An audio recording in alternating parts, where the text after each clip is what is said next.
Hey everyone, welcome back. Welcome to the another episode of Unrehearsed. So आज का जो episode है वो काफ़ी informative होने वाला है. As the person is first of all very close to me, he's like a family to me, and he is a true content creator and a real inspiration to every content creator in Kolkata, I guess. Not only Kolkata, I guess everywhere. So he is a dedicated food lover and he is included with all the ingredients and spices of humor inside him. So let's have an unrehearsed session with our very own and my personal favorite Abhijit Da. তো অভিজিৎ দা, তোমার intro তো আমি already আগে দিয়ে দিয়েছি, তাই জন্য এখানে আর তোমার কোনো স্পেশাল কোনো ইন্ট্রোডাকশন দিচ্ছি না, ঠিক আছে? তুমি ভিডিও ইন্ট্রো সাংঘাতিক ইন্ট্রো দিয়েছো। যাই হোক, হ্যাঁ বলো। তো সবথেকে আগে যেটা খুব বেসিক কমন কোয়েশ্চেন, যে কেমন আছো তুমি? আমি একেবারে বিন্দাস আছি, আমি বিন্দাসই থাকি। আমার মানে সব থেকে সময় খারাপ গেলেও মানে ওই যেটা ওই আমাদের আমির খানের 3 Idiots এর অল ইজ ওয়েল, আমার কাছে ওটা বিন্দাস আর কি। মানে ওটা মানে যতই প্রেসারে থাকি ওই বিন্দাস কথাটা বা চাপলেস কথাটা এটা আমাকে খুব বেশি ইয়ে করে আর কি, মানে মোটিভেট করে আর কি, আবার ইয়ে করে। মানে খারাপ থাকা তো থাকবেই, ওটা বেশি হাইলাইট করে কি হবে, মানে তাতে যদি মানে ভগবান না মানে এগুলো নিয়ে হেভি ঝামেলা করে। মানে তুমি যদি ভগবান দেখে যে তুমি যদি দেখছো যে খুব দুঃখে কষ্টে আছো, কমপ্লেন্স করছো, তাহলে ভগবান আরো বেশি তোমার পিছনে লাগে। তো সেই কারণে দাঁড়িয়ে যতটা ভগবানকে বোঝানো যায় যে না কোনো চাপ নেই, আমি ঠিক আছি আর কি। না সেটা তো তোমায় দেখেও মানে আমিও যখন আলাপ করি তখন ইউ আর ভেরি হ্যাপি, একদম চিল থাকো।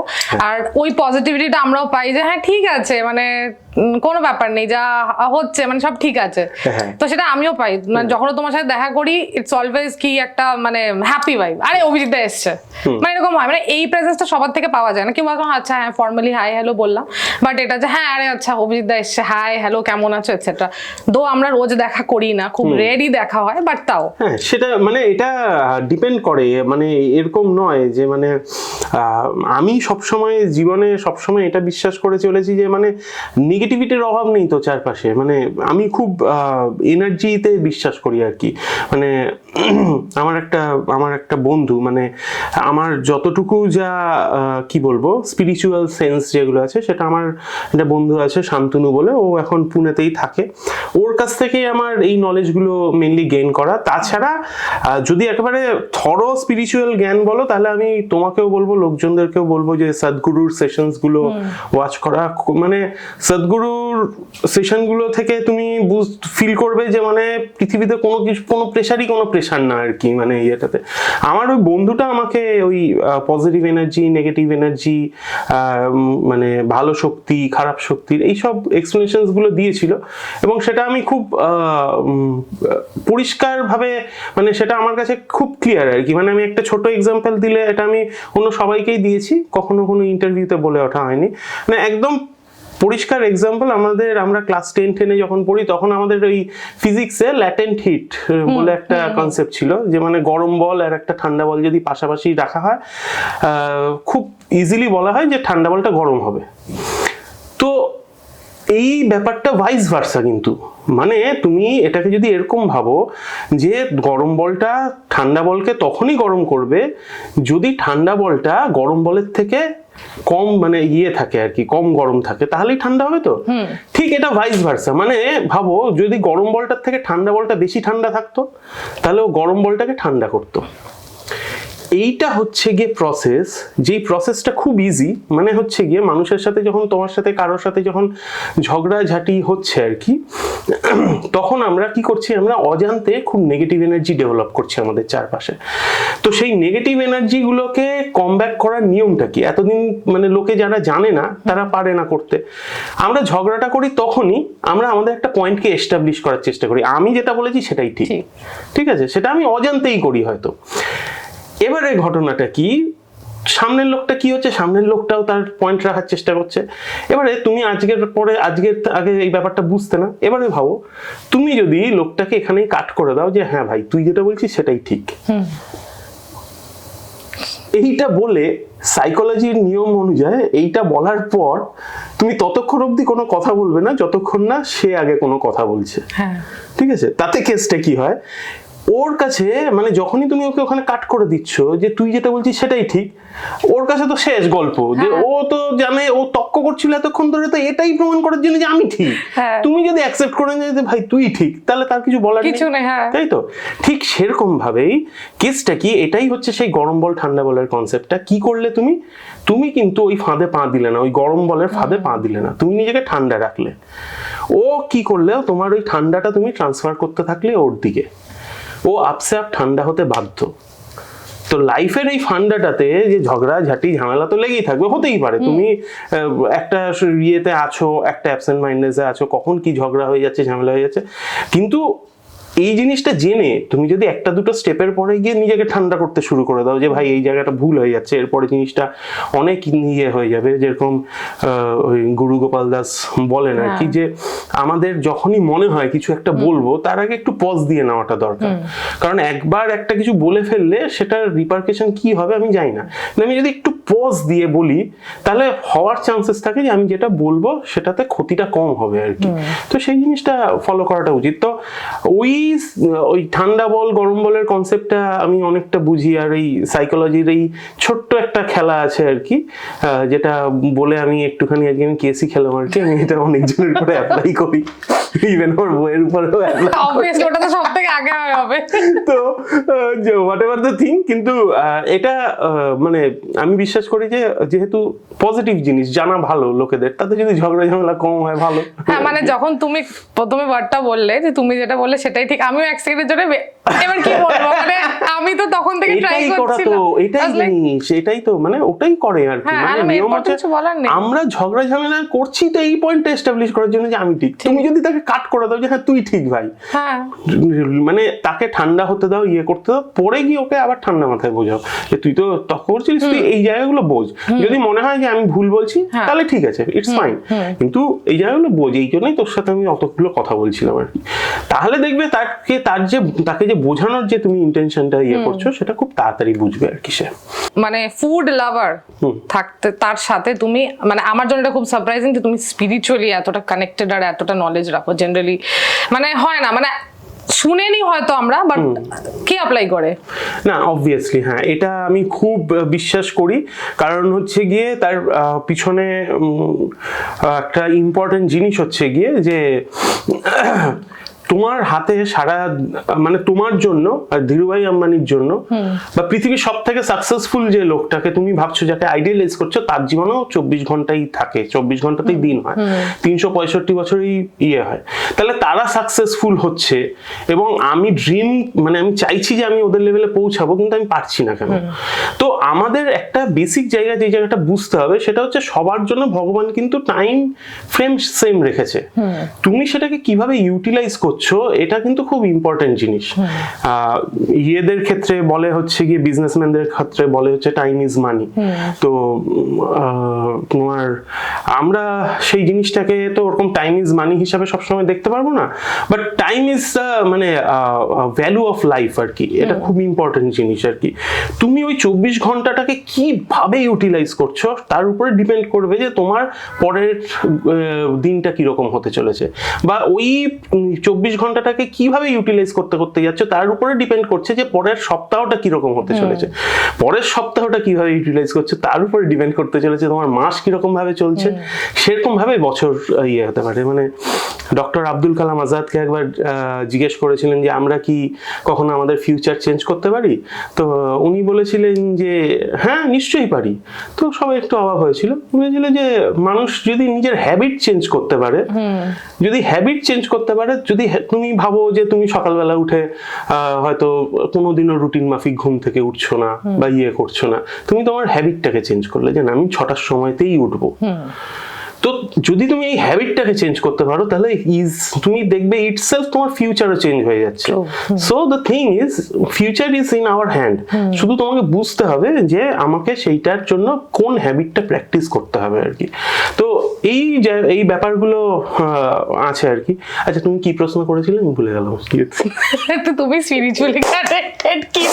স্পিরিচুয়ালি কানেক্টেড এই কারণেই যে এই যে টাইমটাকে ইউটিলাইজ করতে হয়, তার জন্য হচ্ছে গিয়ে আমি স্পিরিচুয়ালি নিজেকে এইটা একটুখানি করেছি। তার পিছনে কেন বলছি, যে ম্যাক্সিমাম টাইম আমরা দিনের ওয়েস্ট করি যে একটা ওভার থিঙ্কিং করে, এটার কি রিপারকেশন হবে এটা ভেবে, এই অ্যাক্টিভিটিটা করে ফেললাম এটাতে কি ভাববে, হ্যাঁ, তারপরে ধরে নাও যে আমার জীবনে এটা হলো না, আফসোস করে।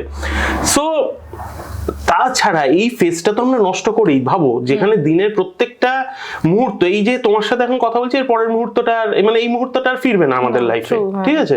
তো সেই মোমেন্টটাকে আমি কিভাবে ইউটিলাইজ করছি সেটাকে ডিপেন্ড করছে যে আমি ওই 24 ঘন্টাটাকে কিভাবে ইউটিলাইজ করবো। এবারে তুমি যদি স্পিরিচুয়ালি স্ট্রং না হওয়া শুরু করো, তাহলে তুমি এইটা না ইউজ করতে পারবে না। কারণ দিজ আর দ্য থিংস, মানে এটা আমার শান্তনুর কাছ থেকে ইনপুটটা পাওয়া ছিল আর কি, যে পৃথিবীতে যেরকম ভালো শক্তি আছে খারাপ শক্তিও আছে, মানে ভগবানও যেরকম আছে শয়তানও আছে। এবারে শয়তানকে ওরকম ভাবে না ডেসক্রাইব করা নেই যে এরকম হবে, কিন্তু এনার্জি ওয়াইজ শয়তান কাদেরকে বলা হয়, মানে ডিপ্রেশন, ফ্রাস্ট্রেশন, অ্যাংজাইটি, অ্যাঙ্গার, বুঝতে পারছো? তারপরে হচ্ছে গিয়ে ইগো, এগুলো হচ্ছে সব সোর্স অফ নেগেটিভ এনার্জিস। হ্যাঁ, এদেরকে না ওয়েলকাম করতে হয় না যে তোমরা এসো আমাকে ইনফ্লুয়েন্স করো।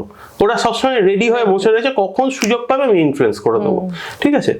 কিন্তু পজিটিভ এনার্জি, মানে যাকে আমরা গড বলি আর কি, তার একটাই ড্রব্যাক, মানে সে সর্বশক্তিমান, কিন্তু তার একটাই ড্রব্যাক, তুমি যতক্ষণ না তাকে ডাকছো সে তোমাকে এসে হেল্প করতে পারবে না। তো সেই কারণে দাঁড়িয়ে তাকে ডাকাটা খুব ইম্পর্টেন্ট। ডাকা মানে এই নয় যে মানে তোমাকে একেবারে ঠাকুরের কাছে গিয়ে পায়ে ধরে করতে হবে, করতে পারলে অবভিয়াসলি গুড, সেটা এক একজন এক এক রকম ভাবে বিলিভ করে। বাট মিনিমাম দুটো স্টেপ, সেটা হচ্ছে গিয়ে রাত্রে শোয়ার সময় ঠাকুরকে একবার বলা যে ভগবান তোমাকে অসংখ্য ধন্যবাদ আমাকে আজকের দিনটা দেখানোর জন্য, আমার দিনটা আজকে এরকম সুন্দরভাবে কাটানোর জন্য। আর সকালবেলা ঘুম থেকে উঠে আমি এটা ফলো করি যে ফার্স্ট বাঁ পাটাকে মাটিতে ফেলা। আচ্ছা, এটা সাইন্টিফিক্যালি সেরকম নয়, কিন্তু আমি বলে দিচ্ছি রিজনটা কি। মানে দিনের ফার্স্ট ডিসিশনটা ইউ আর টেকিং কশাসলি। আচ্ছা, একদম ভাবনা চিন্তা করে নিচ্ছ ডিসিশনটা, যে ওই পাটাই ফেলতে হবে আমাকে ঘুম থেকে উঠে। তার মানে কি, তুমি দিনের ফার্স্ট ডিসিশনটা যদি ঠিকঠাক নাও, চান্সেস প্রবাবিলিটি বেড়ে যায় যে পরের ডিসিশনগুলো তুমি ঠিকঠাকই নিতে পারবে আর কি, ঠিক আছে? এবং সকালে উঠে আবার একবার ভগবানকে বলা যে thank you God for showing me another day, কারণ চান্সেস ছিল যে তুমি কালকে ঘুমিয়েছো আর পরের দিনটা দেখতে পেলে না আর কি। তো এই দুটো জিনিস সিম্পলি করা, তাতে অনেক বেশি পজিটিভ এনার্জি গেইন করা যায়। এবং এই যে আমি যেটা বললাম যে এই যে টাইম ইউটিলাইজেশনের জন্য তুমি দেখবে এই নেগেটিভ এনার্জিগুলোকে তুমি খুব তাড়াতাড়ি ইগনোর করতে পারবে আর কি।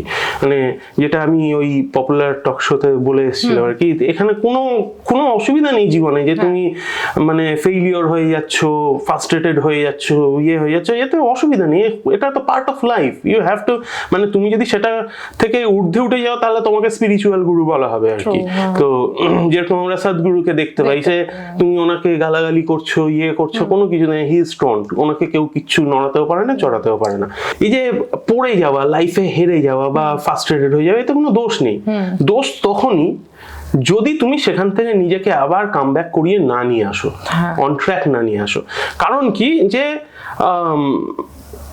হতেই থাকবে। একটা কথা আছে যে তুমি দৌড়াতে না পারো হাঁটো, যদি হাঁটতে না পারো তাহলে ক্রল করো, কিন্তু থেমে থাকা যাবে না। ইউ হ্যাভ টু মানে মুভ আর কি, এটা করতে থাকতে হবে। এটাই হচ্ছে গিয়ে জীবনের নিয়ম আর কি। মানে আমাদের হার্টবিটে তুমি ইসিজি দেখবে এরকম ওঠানামা করে আর কি, যখন মরে যায় তখন ওই স্ট্রেট থাকে আর কি। তো তুমি পড়ে গিয়ে তুমি একটা জায়গায় পা পিছলে পড়ে গেছে, তারপরে তুমি বসে থাকলে যে জীবনে কেউ একজন আসবে আমাকে হাতটা ধরে তুলবে, সেটা করতে গিয়ে তুমি তোমার জীবনে একটা মেজর টাইম নষ্ট করছো। পড়ে গেছো, ঠিক আছে, উঠে দাঁড়ানোর চেষ্টা করো, নিজেই দাঁড়ানোর চেষ্টা করো, ভগবান হাত দিয়েছে, পা দিয়েছে, সব দিয়েছে ইয়েতে।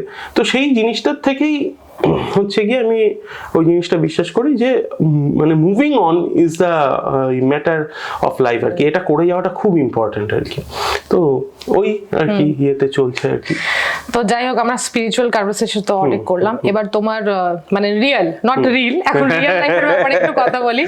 তো একটা বিয়ার্ড কোয়েশ্চেন করব, যেটা হচ্ছে অ্যাজ আমি তোমাকে সবসময় মানে তুমি কি এখনো গভর্নমেন্ট জবটা করছো না ছেড়ে দিয়েছো, মানে এটা আমার জিজ্ঞেস করার ছিল। ও মাই গড, আরে বিকজ আমি সারাক্ষণ তুমি ইনস্টাগ্রাম ফেসবুকে ট্রাভেল করতে পুরো রেস্টুরেন্টে এইটা যদি লাইভ হয় আমার চাকরি চলে যাবে আর কি। মানে ইভেন আমার চিফ ইঞ্জিনিয়ারও একদিন আমি রুমে ঢুকেছি, আমাকে জিজ্ঞেস করছিল যে ওহিত বাবু আপনি নাকি ব্লগ ঠাক করেন, কেস খেয়ে গেছি। আমি তো আনন্দ মানে উৎফুল্লতাও প্রকাশ করতে পারছি না, চিফ ইঞ্জিনিয়ার সাহেব জিজ্ঞেস করছেন। হ্যাঁ স্যার করি। বলে হ্যাঁ আমার ছেলে বলছিল। তো মানে গভর্নমেন্ট চাকরি আমার খুব ছাড়ার ইচ্ছে ছিল, কারণ ওখানে যা পরিবেশ সেতে আমার ছাড়ার ইচ্ছে খুবই ছিল, কিন্তু আমার বউয়ের দয়া সেটা হয়নি, এবং that's a very good decision rather. কারণ অনেস্টলি মানে কি বলবো যে হয়তো এই ওয়ার্ল্ড থেকে মানে আমি যেহেতু ফুড ইন্ডাস্ট্রির সাথে যুক্ত আছি, হয়তো এই ইন্ডাস্ট্রি আমাকে একটা জায়গা দিয়েছে যেখানে একটুখানি লোকজন আমাকে আলাদা করে রেকগনাইজ করছে and all what ever the thing. But at the end of the day মানে আমাকে পড়াশোনা করে ডিপ্লোমা করে ইঞ্জিনিয়ারিং করে তারপরে চাকরির পরীক্ষা দিয়ে আমাকে চাকরিটা পেতে হয়েছে।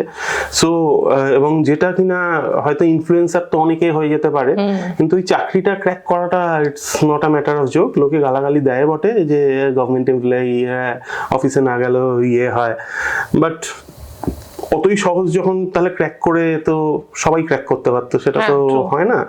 তো obviously that is very much hard earned, মানে এইটাতে এই ওয়ার্ল্ডেও হার্ড আর্নড, আমি বলবো না যে ইয়ে নয়, কিন্তু এটাতে এরকম না টার্গেট স্পেসিফিক নয় আর কি। মানে তুমি এটা কখনোই এই ফুড ওয়ার্ল্ডে কোনো একটা রিল বানাচ্ছ বা কোনো একটা কন্টেন্ট বানাচ্ছ, তুমি কখনোই গ্যারান্টির সাথে বলতে পারবে না যে এটা এরকম মানে ভিউজ জেনারেট করবে বা লোকজন এতটা অ্যাপ্রিসিয়েট করবে, এটা হয় না কখনো। কিন্তু ওটা কিন্তু টার্গেট ওরিয়েন্টেড ছিল, মানে আমাকে এই পরীক্ষাটা দিতে হবে, এতটা মার্কস আমাকে গেইন করতে হবে, ইন্টারভিউতে গিয়ে আমাকে লোকজনকে ইমপ্রেস করতে হবে ওখানকার ইয়ে, তারপরে গিয়ে আমি চাকরি পাবো কি পাবো না এই ফেজ অবধি যাবে। তো ওটা কখনো ইয়ে মানে আমি পারবো না ইয়েতে ছাড়তে আর কি। এটার সূত্র ধরে মানে আমি একটু যখন কনফিউজ ছিলাম, আমার বউ তো আছেই ঝাঁটা নিয়ে দাঁড়িয়ে আছে আর কি, মানে চাকরি ছাড়বো বললেই মানে ইয়ে বলে যে আমি ডিভোর্স দিয়ে দেবো, বাড়ি থেকে বার করে দেবো, তোমার বাড়ি আমার, আমি এখন থাকবো, তুমি রাস্তা রাস্তা ঘুরে বেড়াবে বলেছে আর কি। কিন্তু অ্যাট দ্য সেম টাইম এখন খুব ট্রেন্ডিং যাচ্ছে হচ্ছে জেএসআই দীপকের কিছু কনভারসেশনস। জেএসআই দীপক হচ্ছে এই মুহূর্তে মানে আমাদের সাউথের একজন খুব ভালো spokesman, he is an advocate by profession. তো খুব ভালো মানে সনাতনের ডেসক্রিপশন এবং আমাদের যে হিস্টোরিক্যাল যে মিসকনসেপশনসগুলো আছে সেগুলো অস্বাভাবিকভাবে মানে ক্লিয়ার করছে আর কি।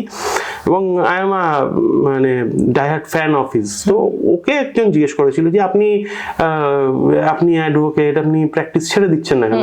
He is a supreme court lawyer I guess, তো ছেড়ে দিচ্ছেন না কেন, আপনি ইয়ে করুন, এটাই ভালোভাবে করুন। তখন ও বলেছিল যে my answer is no, I will never leave my job. কারণ ও বলেছে যে আমি দেখে নিয়েছি যারা নিঃস্বার্থভাবে সমাজের জন্য করেছে, সমাজ তাদেরকে রিটার্নে কখনো কিছু দেয়নি। তো আমি এই ভুলটা করবো না আমার লাইফে। তো দ্যাটস দ্য থিং। এই ফুড ওয়ার্ল্ডে অনেস্টলি বলতে গিয়ে আমার থেকে হাজার হাজার ট্যালেন্টেড লোকজন আছে। আজকে ইন্ডাস্ট্রি আমাকে মাথায় তুলে রেখেছে, এত লোক দেখছে, ইয়ে করছে, দুদিন বাদে দেখবে না, অন্য কারো কন্টেন্ট ভালো লাগবে, তার জন্য আমার গভর্নমেন্ট জব আমি কেন ছাড়তে যাবো? তো কোনো ওটা নিয়ে প্রশ্নই নেই। এখন অ্যাপ্রিসিয়েট করছে, ভালো লাগছে, আমি আমার লেভেল বেসড কন্টেন্ট তৈরি করছি। আর ইয়েতে কন্টেন্টের গল্পতে এইটুকুই বলবো যে আমি কন্টেন্ট ওই ভেবে কখনো করিনি যে কোনটা লোকজনের বেশি ভালো লাগবে। আমি এক্সপেরিমেন্ট করে গেছি, যেটা যেহেতু আমার বেসটা একবারে ইনস্টাগ্রাম আর কি, আমার মানে হয়তো ইনস্টাগ্রামে আমি অতটা পপুলার নই, আমার যা মানে এক্সপোজার ক্রিয়েট হয়েছে সেটা ফেসবুক এবং ইউটিউবের মাধ্যমেই হয়েছে।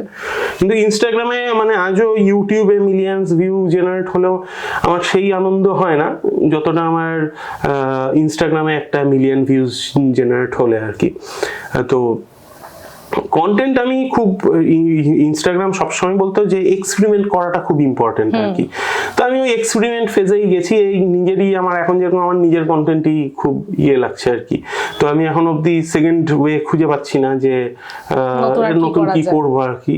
তো মানে ঠিক আছে, মানে হচ্ছে ঠিক আছে, ভালো করে হচ্ছে ঠিক আছে, কিন্তু এখন অব্দি সেই মানে যেরকম এই ভয়েস ওভারের বিষয়টা এখন সবাই ভয়েস ওভার দিচ্ছে এবং আই অ্যাপ্রিশিয়েট দ্যাট, সেটা নিয়ে কোনো অসুবিধা নেই। কিন্তু এক সময় ভয়েস ওভার কেউ দিচ্ছিল না, তো তখন ভয়েস ওভার আমি ফার্স্ট ট্রাই করেছিলাম আর কি, মানে বাংলায় যে চলো বলে দেখি, একটু মজা করে দেখি হয় কি হয় না। এখন যেরকম সবাই দিচ্ছে এবং দ্যাটস ফাইন। এবারে ঘটনাটা হচ্ছে যে আমি চেষ্টা করছি আবার যদি নতুন কিছু আর একটা কিছু করা যায়, যেমন ভয়েস ওভার মধ্যে তুমি একটা আরো কাজ করো যেটা হচ্ছে যে হিন্দিতে, হিন্দিতে করার, এটা মানে এটা আমি বলছি আর লোকে যদি ওটা করতেই পারো, কিছু এসে যায় না ইয়েতে। কেসটা হচ্ছে গিয়ে তোমাকে কয়েকটা ব্যাপার খুব পরিষ্কারভাবে বুঝতে হবে যে তুমি বাংলায় কন্টেন্ট ক্রিয়েট করছো, তাতে আমি যখন ইনস্টাগ্রাম শুরু করেছিলাম 2016-তে, তখন আমার যখন গ্রো করা শুরু হলো তখন আমার অনেক ইন্টারন্যাশনাল ফলোয়ার্সও ছিল, কারণ তখনকার যুগে শুধু ছবিরই বিষয় ছিল আর কি, ঠিক আছে। তখন ইয়েতে তো ছবি দেশে বিদেশের লোকেরা অ্যাপ্রিসিয়েট করতো, আমার কয়েকজন মানে ওই দেশে বিদেশের ইয়েও হয়েছিল আর কি, মানে বন্ধু বান্ধবও হয়েছিল আর কি। বাট বাংলায় কন্টেন্ট ক্রিয়েট করাতে যে জিনিসটা হয়েছে, মানে ফেসবুক ইনস্টাগ্রামে অ্যালগরিদম বলছে যে তুমি লোকাল ল্যাঙ্গুয়েজে কন্টেন্ট ক্রিয়েট করো, তাহলে আমি তোমাকে অনেক বেশি দেবো আর কি, প্রিভিলেজ দেবো। তো সেই করার চক্করে গিয়ে কি হয়েছে যে ওই ফলোয়ার বেসটা আমার পুরো বসে গেছে। এবারে ভাবো আমি বাংলায় কন্টেন্ট কতদিন দেবো, দিলেও সেটা লোকালাইজ হয়ে থেকে যাবে। আজকে দিল্লি মুম্বাইয়ের কন্টেন্ট ক্রিয়েটাররা আমাদের কলকাতায় এসে কলকাতার কন্টেন্ট করে তারা এত করছে, কেন? Only because of that language. ভাবো, শুধু তারা হিন্দিতে কন্টেন্ট ক্রিয়েট করছে বলে they are getting traction all over India, even Indiaর বাইরেও, but only because we are far better content creator than them, rather than oh ho bhai क्या पका रहा है देखो, ओ भाई क्या मस्त बना रहा है देखो, এই পার্টটা বাদ দিলে সেরকম বলো যে হ্যাঁ, আর দৌড়ে গিয়ে এখানে ওখানে গিয়ে জায়গা খুঁজে বার করা বলো। আমাদের কলকাতায় যা আছে, আমি তোমাকে গ্যারান্টি দিয়ে বলছি যে কলকাতায় যা স্যাম্পল আছে সে মাল কভার করতে গেলে দিল্লি মুম্বাইয়েও অত স্যাম্পল নেই। তো আমাদের কলকাতা হচ্ছে গিয়ে খাওয়ার দাওয়ারের স্বর্গরাজ্য আর কি, ঠিক আছে। এবারে আমরা ওই একটুখানি ইয়েতে আছি আর কি। এখানে ওই আমি জেসাই দীপকের কথা একটুখানি বলবো আর কি। জেসাই দীপক খুব ইন্সপায়ার করছে লোকজনকে যে কোনো অসুবিধা নেই, তুমি ইংরেজিতে কথা বলো, সব লেকচার ইংরেজিতেই দেয়, কিন্তু তুমি তোমার মাতৃভাষাটার উপরেও দখলটা সেরকম ভাবে রাখো। তো দ্যাট দ্য রিজন ওয়াই আমি বাংলাতেও কন্টেন্ট ক্রিয়েট করছি, আর ওই পুরোনো যে কন্টেন্টগুলো আছে যেগুলো আমি হিন্দিতেও করছি। হ্যাঁ, একটুখানি কমিক টাইমিং দিয়ে করছি, ইচ্ছে করেই করছি ওরকম ভাবে হিন্দিতে। তার দুটো ফ্যাক্টর, দুটো কারণ। এক হচ্ছে গিয়ে লোকে একটু এই কমিক বিষয়টাকে অ্যাপ্রিসিয়েট করে, লোকে একটু বেশি অ্যাটাচ করে, আর সেকেন্ড থিং হচ্ছে আমার হিন্দি অত ভালো না।